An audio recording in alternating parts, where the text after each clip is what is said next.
Why, hello there. Thank you for tuning in to this second episode of Settlement Survival, brought back by some popular demand. To quickly recap last episode, I covered what you need to do at the very start of the game, which is to say, building houses for your population to live in, and then securing a source of food and water, the hierarchy of needs. Now that food and water are somewhat secured, it would be good if I started to diversify my food sources. Water comes from this well here, and it's rather easy to source, but food can have shortages, even when you have a lot of people working on it. So for that reason, I started to diversify with a gathering station, which gathers things from the forest, like peas, onions, mushrooms, etc. And also, I'm about to complete the hunting cabin, which will allow us to hunt creatures. There seems to be a herd of creatures. What are they? I can't even. Geese. And that will give us goose meat and feathers and the like. The next step is to start to address some of the societal problems that you might have, which would be the repair shop for repairing damaged buildings, because almost all buildings damage over time, like houses. We don't want them to become derelict.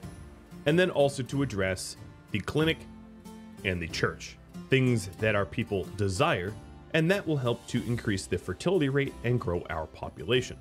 We also have the mining pit up here, and that is supplying coal so that we can keep the houses heated as we travel deeper into the winter. Currently it is November and it's already below freezing. -5 is quite cold. I'm not sure off the top of my head the Celsius equivalent, but 32 would be freezing in Celsius. So -5 is about -20 Celsius, I think. So yes, not something that you would want to do without some heating in your house. Other projects besides the hunting cabin might be to start to gather some additional resources so that we can build the sawmill. This sawmill here will be able to produce things like domestic fuel if we need to supply domestic fuel besides what we're mining out of this pit, or it can also make the planks for getting a fishing boat, diversifying our food needs even further. The biggest threat to this current little community, I would say, is freezing to death. It is winter after all, and 4 people are currently freezing, so trying to get fuel for the houses is mightily important. Right now, the only raw food I have available is cabbage, so we're monocropping, which isn't very good for us either, not in the long term, as it comes with health penalties. But with any luck, I'll be able to start hunting soon with this hunting cabin 76% done constructed. And let's speed up the time. Ooh, it looks to me like we just had a birth in our community. Corita, who is 0 years old. Yeah, she was just, I mean, that's not what she looks like as a 0-year-old, but yeah. We're starting to get a little bit of a birth rate, and our population has grown for the very first time, which is exciting. Now, one thing I have noticed playing this a bit is that as your population grows, obviously you're going to have a lot of young children that don't produce anything for your community, but require food and water. And it becomes a bit of a burden, a bit of a struggle to supply what they need early on. So I just wanted to warn you all about that, because it is tricky to grow quickly. Sometimes it might even be nicer to not grow that fast, because all of a sudden your population will double, but the amount of labor that your community is able to supply does not double. And well, yeah, that doesn't turn out well. Not all the time. So we're about to go into December and January, some of the coldest months. So hopefully our miners up here are going to be able to get the ore required. One of the things I might be able to do is to temporarily shut down some of these other workplaces and employ those people in the coal mines. So I'm going to turn off, as you can see here, I removed one person out of the gathering station and one person out of the building state cabin, and I'm employing them as coal miners so that I can supplement more coal and supply more coal so that this community here doesn't freeze. Now, taking a look here, this open warehouse, oddly, doesn't have a lot of coal. Has a bunch of herbs from the gathering station, so I'm not really sure why they're supplying it there, but if I click on these houses to see what kind of fuel they have, the first 3 houses have fuel. This house here does not. It is not currently supplied with any source of fuel, so hopefully we'll be able to get some coal in there. And the last house does have coal. So there's only one house that is unheated currently, and my guess is this person here is bringing... Oh no, they're not. I am surprised. I think this will be supplied with coal shortly, I hope. Because if it's not, we will have some freezing deaths. And here we go. We have 4 children now, not just the one. So Norman, Timothy, and Sean, all recently born as well.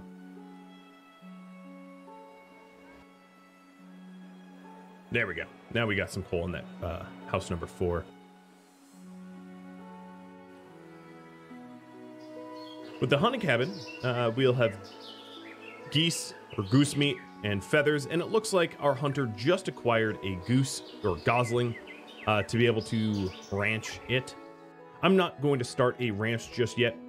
It takes a lot of sort of investment to be able to get yields out of a ranch. So what I'm going to be focusing on is getting the clinic and the church built, because the clinic and the church is going to be very important. So taking a look at those, it looks like iron is the limiting resource at the moment. So let's find some iron to mine. This here is iron. And I've just prioritized it. And then once the clinic is built, and I'm going to prioritize that over the church is currently paused, mind you. Once the clinic is built, we'll be able to address some of the health requirements that our people have. Currently, we have low health, and it comes with some malices, which we should be able to easily avoid.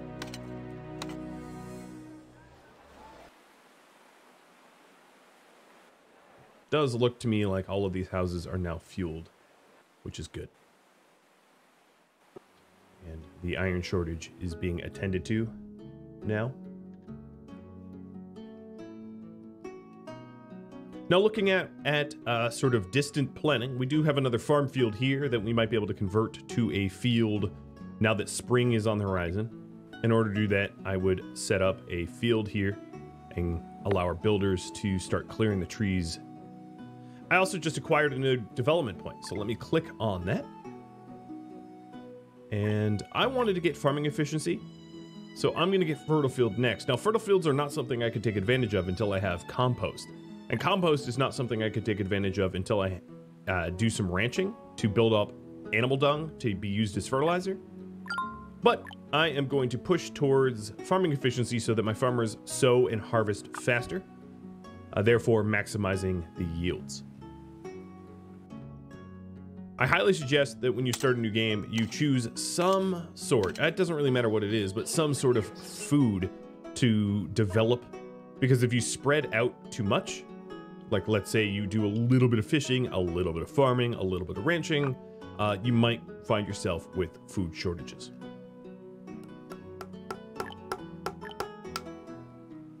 And there we are, we have a 5th child born. Now that it's still the quiet season for the field, but what I'm going to be doing is firing Edgar out of the mine pit and employing him in this farm field so that when it is farming season, we have 5 farmers ready to go. And here is the 2nd farm field that I have, and I am setting that up for cabbage as well. I don't have alternative seeds yet. I only have cabbage, so I don't really have any options. Just cabbage. There is no options. Only cabbage. But a certain someone from the Avatar universe would be probably very happy about that. Cabbage Corp lives on. I'm going to set up a small warehouse here to contain the cabbages on harvest. But the thing is, we don't have any farmers employed here at the moment because they're all employed elsewhere. So what I'm going to do is... Oh, Edgar, you're back. I'm going to fire a few more people out of the mine and employ them directly into the farm so that we could get this farm sown. Maybe not completely sown like this other one, which has 4 people, but at least partially sown with the 2 people that we have. Here we have the clinic, and I don't have anyone working in the clinic either, so boom, another miner is fired and put into the clinic. So with this clinic, everybody within the blue circle is going to be able to benefit from the clinic's ability to treat diseases and improve the citizens' health in the radius. And we should see this health bar bounce back up somewhere in the green sometime soon, now that we have a clinician. I'm also being warned that 2 of my citizens desire houses. They desire houses so they can start their own new families. So let's get those houses built. I'm going to start a new row here. Like that. Now they're kind of lower priority because at the moment I'd prefer to build the church. They desire new houses, but we don't absolutely have to supply them.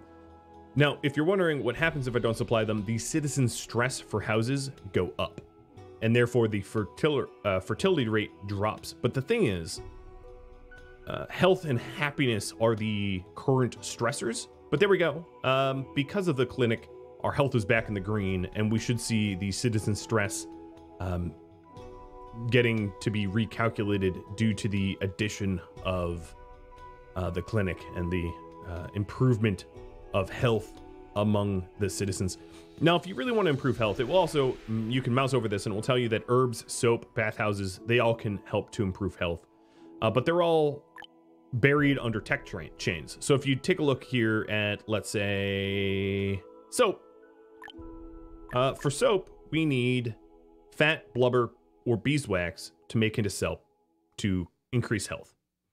And currently, I don't have a butcher for the fat or blubber, and I don't have an apiary for the beeswax. So in order to supply soap, I'm going to need to unlock other techs. And that's sort of the way this game works. There are, research tree tech chains, and you have to do one thing to unlock another. And it's very easy to accidentally jump the gun and research or unlock something that doesn't immediately benefit you. So be careful and read closely the tooltips, because you can find yourself in a scenario where you are not able to take advantage of the new technology that you just unlocked. It's very easy to do.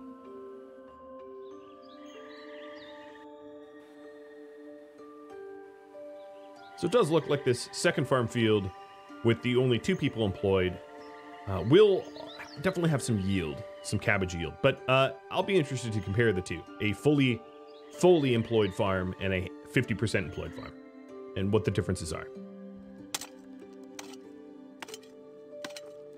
I'm also trying to build up a stockpile of fuel for the winter, but as you can see here, no, I actually do have a quite a bit of domestic coal sitting in my marketplace, meaning that we have coal to be able to heat houses in the winter, which is good. Very, very good. It's just not reading here as fuel, because for that, I would need to click coal as a source of fuel to be able to count.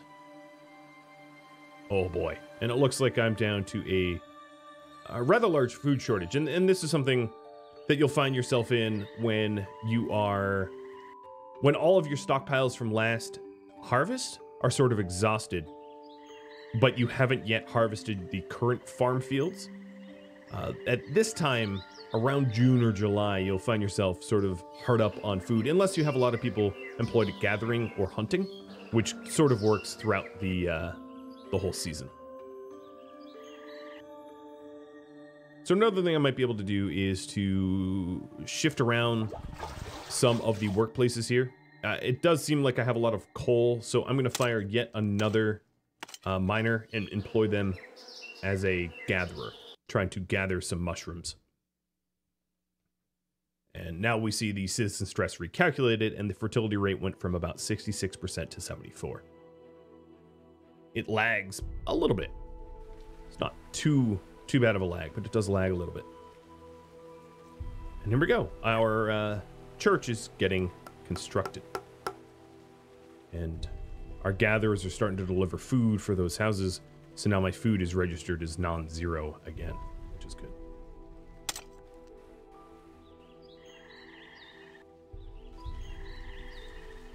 Really soon, we'll have a giant boon of rough food as the cabbage harvest has begun. And also to note, just because it doesn't read rough food, like I had a brief moment back in June where it said that my marketplace had no food stockpiled. Just because the marketplace doesn't have any food stockpiled doesn't mean the houses are devoid of food. As you can see, the houses have their own separate inventories. And here is my new house I built, and 2 teenagers are creating their own family. Well, that's really good. That will also increase your fertility rate. If you don't want to have a giant population boon, however, it might be wise not to supply the houses even if they're desired, so that you don't all of a sudden have to take care of a whole lot of children. Because another thing that I'm going to want to do really, really soon, after I get the church constructed, is to set myself up with a repair shop and also a school. The repair shop is going to make sure that my houses don't fall to ruin, and then the school will help to educate young children to become educated and to be more productive in the workforce. There we go, Christopher, a fitting name for someone working in a church. He is being moved over, and the church here provides spiritual sustenance, as it says, and increases happiness. So our happiness should shoot up a little bit, again, raising our fertility yet again, because happiness is a 19% stress on our citizens. And there we go, another development point. And this development point is going to farming efficiency. The benefit of farming efficiency now unlocked, and we should be able to harvest these fields more quickly, allowing our farmers to go back to sort of general labor.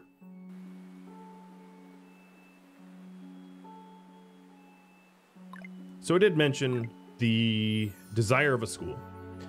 The school here, as you can see, does not have a radius where it's helpful or useful. So one of the things I like to do is to put it just outside of the radius of a marketplace, so it doesn't interfere with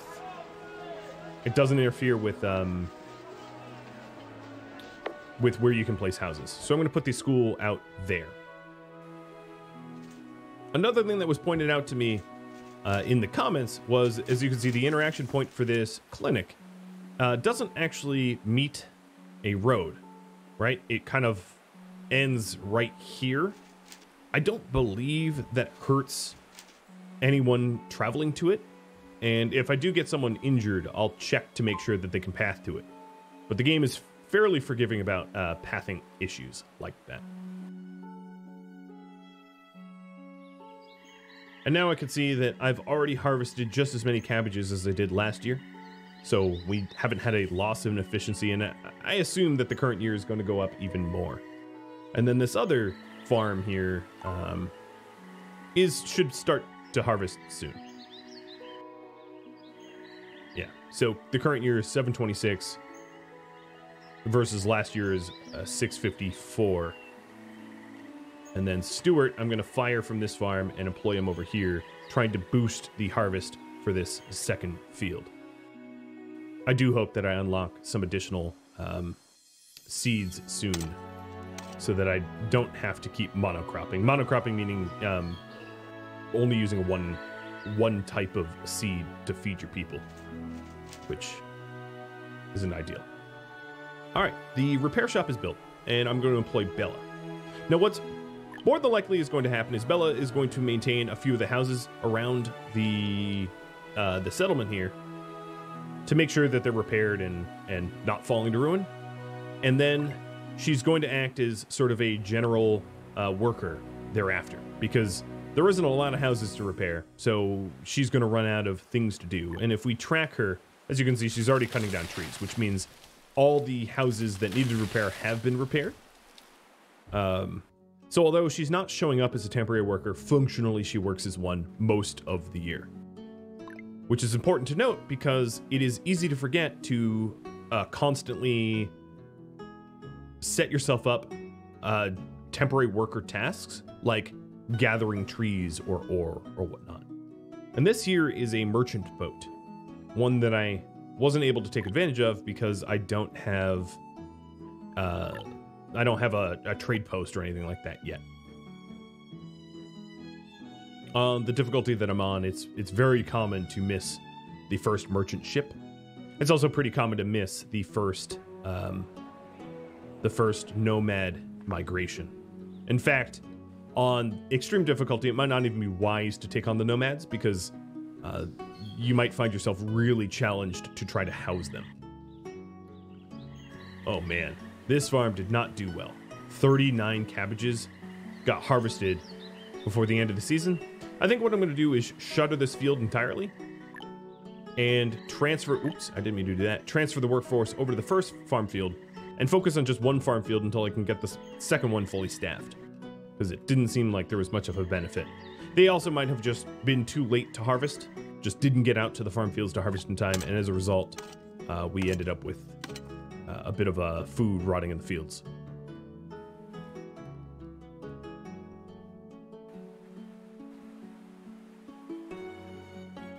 So I still have 2 more of my citizens that want houses, but I'm going to hold off for now,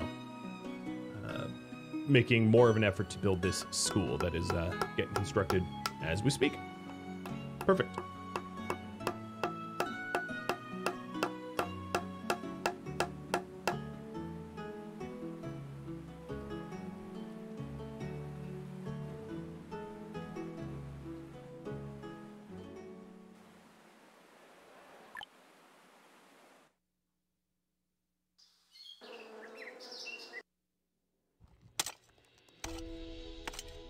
Now, if you want to figure out exactly how much coal you use, you can always, or food for that matter, you can always go into your town details here, which is I, as in indigo, and it will tell you the production overview of, like, you know, last year we used X amount, we produced X amount for a net or whatever, and we can also figure out for heating or fuels. Like, we produced 147, we used 182, so obviously I need to produce a little bit more coal. And here you can definitely micromanage your community in a very controlled way, figuring out exactly what the needs are and production needs and meeting them. So taking a look at this, tools and clothing are probably the next limiting factors. As you can see, the amount of tools in my stockpile here are dwindling, and then soon clothing will too, especially as the 6 children in this community age up and require clothes. But I think tools are going to hit 0 first. So for that matter, it's going to be important for me to build a blacksmith. Now, when you're planning your industrial district, there's a few things to consider. One, you don't want to build too close to your town center, because the clinic, the church, the marketplace, and other buildings that have radius benefits, it's best to have as many houses here as possible and not fill it up with other things. So a good place for a blacksmith might be right here, right on the outskirts of the town. It's not too much of a struggle to travel to. It's also right next to my only mine, and my mine can always be retooled to get iron instead of coal. So we can feed the blacksmith the iron that it needs. And blacksmiths require either stone and wood to make stone tools, or iron and wood to make iron tools. So that will be the next building project. And it looks to me like we have a lack of timber and a lack of iron ore. So for timber, let's go ahead and set up some more harvest trees. And make sure not to tap in too close to where the gathering station is. Now, the only problem with the blacksmith location where it is here is obviously it is taking away some of the radius of this gathering station. And I could have placed it here, which would have been a little harder to travel to. But I think that as my society grows, the gathering stations are going to be pushed further out and out into the outskirts of the town, requiring further travel, but also we might be able to benefit from things like stone roads, which allow for faster movement speed, up to 50%, where dirt roads is just 25%. So even though they're further out, you know, the travel time to them isn't as long. We can benefit that with technology. There's also development points for things like logistics, allowing us to move more goods, like a hand cart, which allows us to move more goods over distance.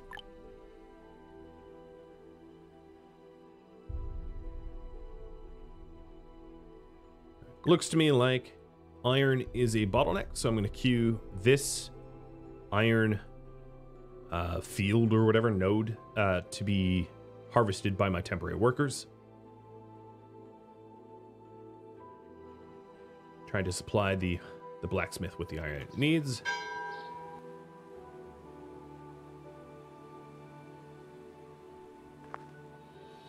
And we haven't really had any fuel shortages or food shortages or water shortages, which means that this tiny little society is doing pretty well. We also have a teacher here, Cassie, and currently she's not really teaching anyone. I believe that children between the ages of 8 to 9 will go to school for education. So if we take a look at my population here, clicking anywhere up there, my oldest child would be Karita, and she's 4. So I could actually shutter this school and wait, if I'm diligent, wait until Karita hits the age of 7 or something to open it back up. So Karita, Norman, Timothy, Sean, 4 is my oldest child. So I'm going to keep the school shut until I benefit from opening it. Until, of course, we have need of a school. I don't yet. And I'll just keep Cassie as a temporary worker, as a laborer, instead of employing her. And there we go. That is another winter survived. And we sort of flew by that winter. That winter didn't cause us much trouble, mostly because we had a fully constructed mining pit and a nice stockpile of coal, and the farm fields had been sown and yielded a good amount of crop from the year previous. Now, one of the problems I'm going to find myself in is, unless I start to do trade, I don't have access to a lot of seeds. I actually don't have any gathering hotspots on this map, I just noticed. So trying to collect new seeds is going to be a bit of a challenge, but one that I will rise to, I think. I'm still being informed that people desire new houses to start their own families, but I'm going to ignore that. It looks to me like as long as Blake doesn't have a significant other, a spouse, the benefit of building more houses just means that young men will have more houses, and without the women to fill them, it's not new families, it's just individual houses with their individual needs. So it's still quiet season. It's not quite harvest season, but that is coming up soon. The thing I'm scratching my head about is whether or not, I'm going to do it. I'm going to shut down the mining pit temporarily. I'm going to pause, and I'm also going to shut down my big well, and I'm going to employ all the people that are just fired out of their jobs into this farm field to try to get a harvest of cabbage in both farm fields, trying to net a big boon benefit of crop. And then anyone that can be, I might have to shift someone into the big well, but I do have 200 water sitting in my storage and markets to buffer. And 200 water is, let's see. That is about half a year's worth of water use. So it should be okay for now. As soon as the blacksmith gets built, I might even fire my builder in the builder's cabin and employ them as a blacksmith to help to make tools, because as you can see, my tools went from 15 to 11, and it's only going to drop more as people's tools wear out. And if their tools wear out, that means that we're not going to be able to mine effectively or cut down trees or any of that. So important to get that controlled.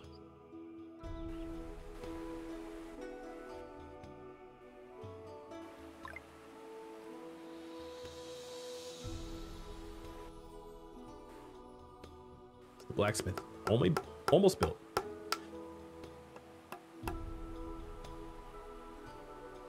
And pretty soon here, we are going to be outnumbered by children, as you can see. Those numbers are shooting up. And how old is Karita? She's 5. So yeah, the school has to open up sort of soon. They don't age up through the normal seasons, as you can see. They age up faster. So that's another thing important to note.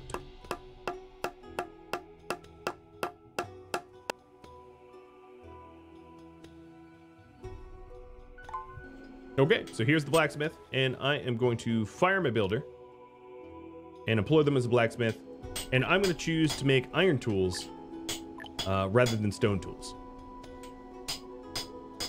It increases working efficiency over stone tools, and it has a longer lifespan. It, of course, requires stone, or iron rather, which makes them a little bit more expensive, but in the long run, I think it's a benefit to everybody to have iron over stone. And yeah, as you can see, our stone tools almost all worn out. We're down to 3 now, so it's important to get that person up there pronto.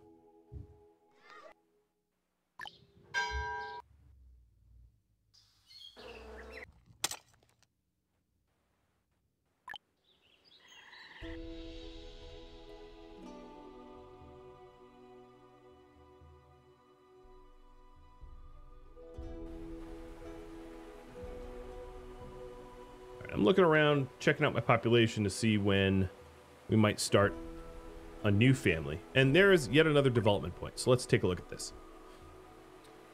What do we need? That would be good to figure out. I think that soon we're going to have a need of clothing, and we can decide how we want to source the clothing. So there's a few different ways to do it. There is reeds. We can make a reed field and then take those reeds and weave them into linens used to make process reeds or linens into ropes. So this will make shoes, or alternatively, we can try to hold out for cotton, but I don't think we're going to last that long. There's also the ability to make clothing out of leather. So I think I'm going to hold on to this development point for now. And obviously we're going to require a tailor works. So I'm going to put the tailor works here, but I don't currently have a builder because my builder is employed as a blacksmith. But as soon as the clothing amount that I have starts to wear down, we are going to want to consider by what technology and means we make clothing.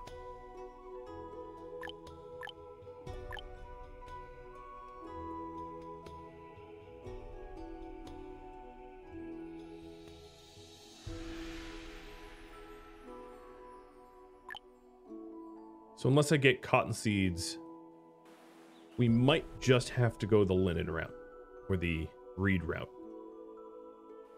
I may not have another choice. Now, in order to make the reed farm, I am going to be required to get the sand mining first so I can gather clay. So I'm going to activate that. That's an obvious first choice. Clay is, well, all right, no double entendre or pun intended, the building block of bricks, the building block of our society. So without clay, we're not going to really have the ability to build anything. So here is the clay manufactory, and I'm going to set that up maybe next to where the mill is going to be built. But keep that paused for now because I don't have a builder and other things take priority. And here we go. Some iron tools getting made from this blacksmith. But clothing coming down pretty quickly.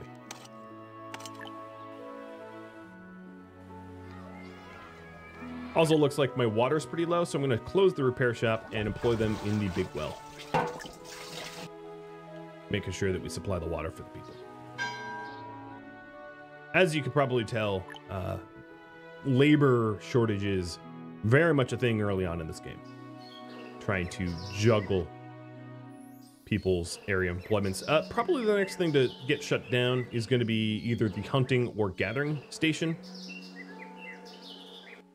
Oh, and yes, so if you had a question, yes, indeed, you can easily have people enter the clinic without roads because someone's already in there now. It actually looks like our doctor is in the clinic, so I don't know how they hurt themselves. They like broke their foot. Foot fracture affecting health.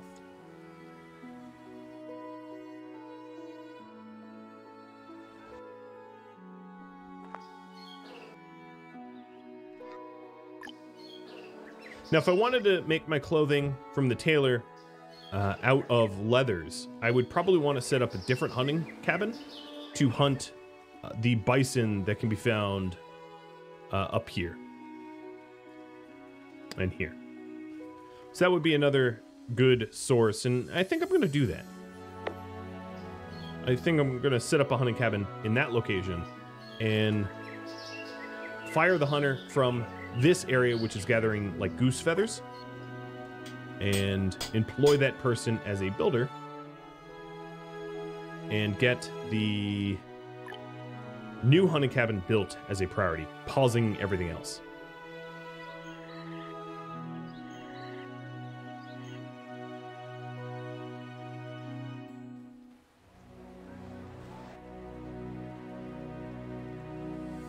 Now, assuming the person that was hired to repair houses has done their job, I probably don't need to put anyone in the repair shop for a little bit, because these houses should be recently maintained.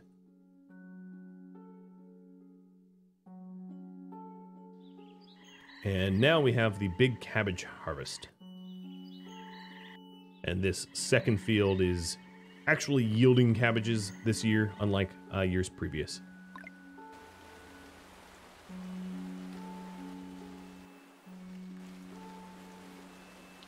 Now, another thing that you probably can tell is trees do grow back on their own.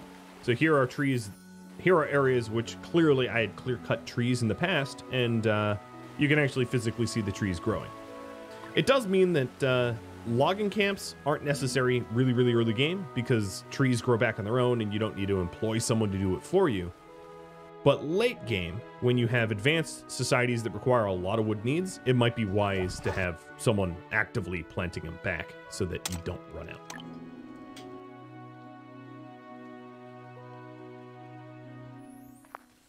Wow, that stockpile is got a weird variety of things in it. All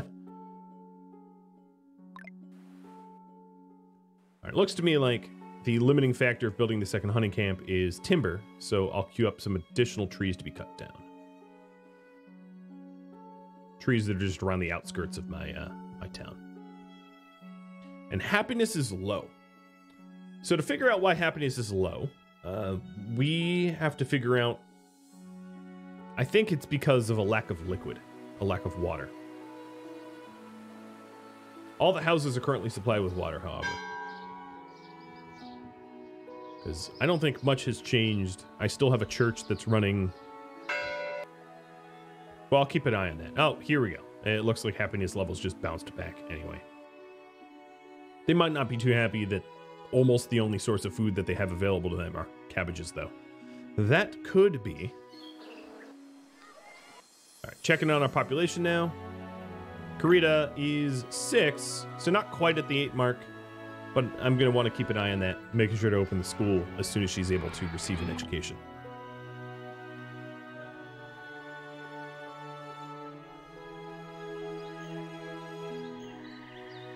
So this farm here looks to be all wrapped up, and they only managed 549 this year compared to last. So there is some variability to account for. You can't be guaranteed the same yield every year. Whereas down here, they actually outperformed the farm up north.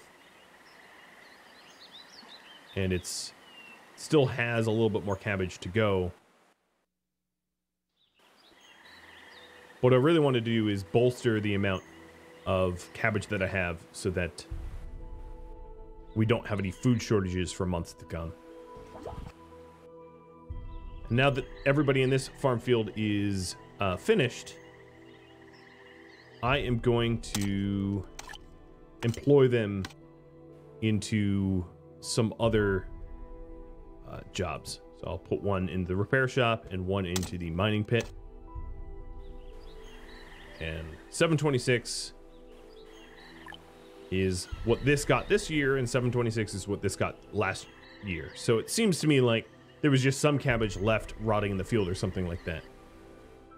But we have 900 of it total currently, which is or almost 1,000, which should carry us easily into the winter. This hunting cabin is just about half done being built, and as you can see, there are tons of things to hunt for it. So that's what I'm eager to do. to try to get clothing because our clothing is running lower and lower and lower. So I'm going to employ one of my temporary workers as another builder, and I'm going to allow the tailoring shop to be built.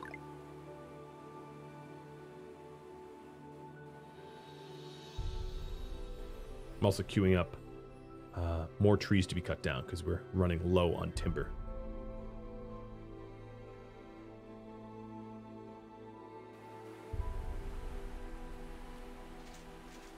All right. I'm not sure what's going on with Emily. I think she is both the doctor and the injured. So I'm going to try to get her hired somewhere else so that someone can tend to her. So I switched my pastor into the clinic and the clinician into the church so that Emily here can be tended to. I know this seems odd, but it seems to be the only way. So if we go to citizen's perspective, which is going to look a little strange, here is Christopher healing Emily because Emily wasn't allowed to heal herself. Yep. Video game logic. Game's still in development. It ain't perfect.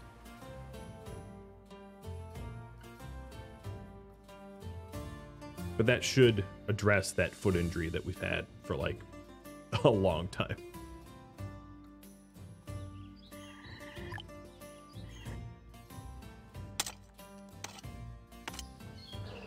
So here's the hunting cabin, and it might be a good idea to open up some additional hunting spots so that we can source leather for our hunter. So I'm going to move some more people into the hunting cabin because clothing really is going to become a bit of a shortage soon.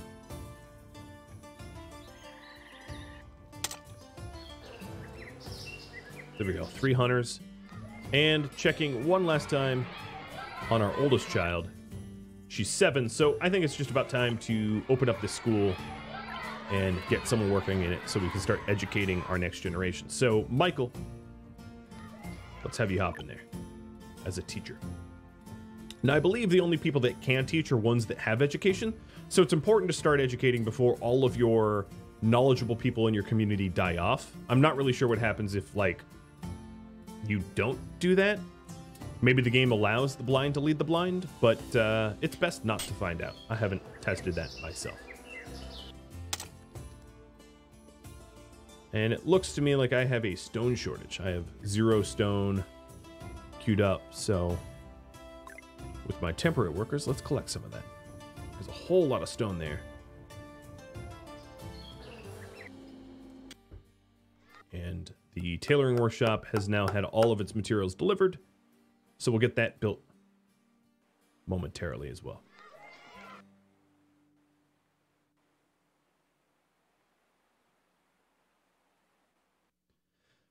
Well, everybody, this is all the time I have. I hope that this extra episode helps to, I don't know, at least solidify some of your opinions and ideas about the game. Now, I know I'm playing on an extreme difficulty, so I can't show the development and progress of my society as fast as if I was playing an easier game, which would have more ample resources and I'd be able to build faster, etc. So I apologize for that. If you have any feedback for me, let me know in the comments below. Thank you so very much for watching. Farewell.